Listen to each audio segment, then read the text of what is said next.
اس میں مولانا ضامن رحمۃ اللہ علیہ جو شہید ہو گئے، باقی جو ہے اللہ نے ان سے اور دین کا کام لینا تھا تو دیوبند قائم ہوا اور سہارنپور قائم ہوا، پھر ندوہ قائم ہوا۔ اللہ نے اس ملک کے اندر بڑی جو ہے صلاحیتیں رکھی تھی۔ تو اس کے بعد آپ دنیا کے بہت سی ملکوں کی آزادی کی تاریخ کو پڑھیں اور ہندوستان کی تاریخ کو پڑھیں، بڑا فرق ملے گا آپ کو۔ برطانیہ تقریباً 15 ملکوں پر حکومت کرتا تھا اور فرانس 16 ملکوں پر حکومت کرتا تھا، اس میں سے ایک ہندوستان بھی تھا برطانیہ جس پر حکومت کرتا تھا، مگر ہندوستان سے اور دیگر ملکوں سے برطانیہ اور فرانس کے جانے کے بعد وہاں پر دین کی جو حیثیت رہی اور اسلام کی جو حیثیت رہی وہ نہیں رہی جو ہندوستان میں جو ہے مسلمانوں کی یہاں کے مدارس کی وجہ سے رہی۔ مدارس نے اپنے قدم جمائے، علماء نے جو ہے اسلام کی بقا کے لیے بڑی زبردست محنتیں کی۔ ایک مولانا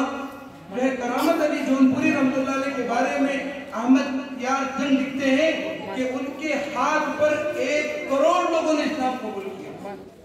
یہ اسلام کی بقا کا جتنا انہوں نے عیسائیت کے لیے کام کیا اس سے بڑھ کر ہمارے علماء نے اسلام کو بچانے کے لیے اور ملک کو بچانے کے لیے، ملک کی حفاظت کے لیے کام کیا،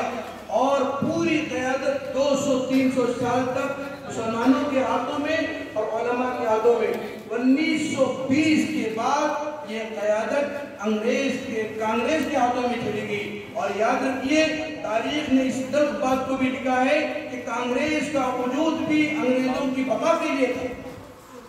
کانگریس کا وجود بھی انگریزوں کی خوشنودی کے لیے تھا۔ اس کے ساتھ ساتھ یاد رکھیے کہ انگریزوں نے یہ بات اپنی ڈائری میں لکھا ہے اور بڑی وضاحت کے ساتھ لکھا ہے، مسلمانوں کے مقابلے میں ہندو جدوجہد اور آزادی کے لیے یہ آٹے میں نمک کے برابر تھے، اور مسلمان اتنی بڑی تعداد میں شہید بھی۔ ابھی کل ہی میں نے ایک کلپ دیکھی جس کے اندر ایک اندازے کے مطابق انہوں نے لکھا ہے، یہ اندازہ جبکہ غلط ہوگا، کہ 6,33,000 جو ہے یہاں پر لوگ مارے گئے، جبکہ انگریزوں نے 1857 کے بعد اتنا بڑا مسلمانوں کا نقصان کیا کہ مسلمان کھڑے ہونے کے قابل نہیں تھے۔ مسلمانوں کے نوابوں کو مارا گیا، مسلمانوں کی مسجدوں کو ختم کیا گیا، مسلمانوں کے مدرسے کو ختم کیا گیا۔ صرف کالا پانی میں اتنے مسلمانوں کو بھیجا گیا کہ ایک اندازے کے مطابق مولانا جعفر خانشری رحمۃ اللہ علیہ لکھتے ہیں کہ وہاں پر ایک بہت بڑے مولانا کا انتقال ہوا، تو ہم نے اطلاع دی قریب کے جزیروں میں کہ جنازے میں شریک ہو جائے۔ 5,000 مسلمان جنازے میں شریک ہوئے جو قید تھے،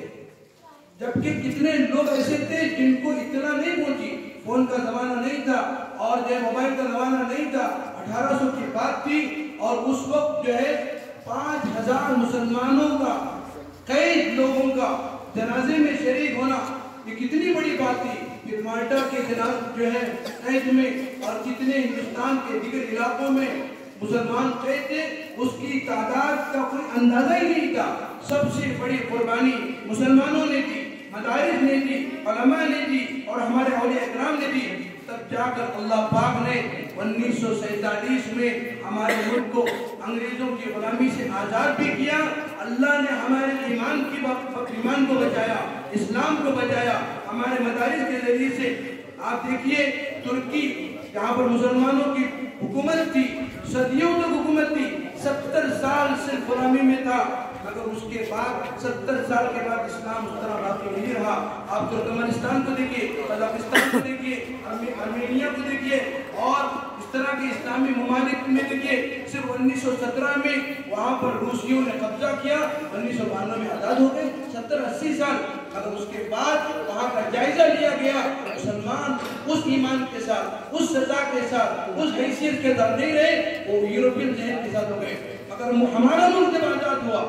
اور ہم لوگوں نے جب قربانی کی، ہم لوگوں نے جب محنتیں کی، تو ملک کے اندر علماء باقی تھا، علم باقی تھا، مدرسے باقی تھے، مدرسے اور پروان چڑھے، اور دینی علوم اور پروان چڑھے۔ ہمارے یہاں سے جنگ آزادی کے بعد ایسے علماء پیدا ہوئے، شیخ الاسلام پیدا ہوئے،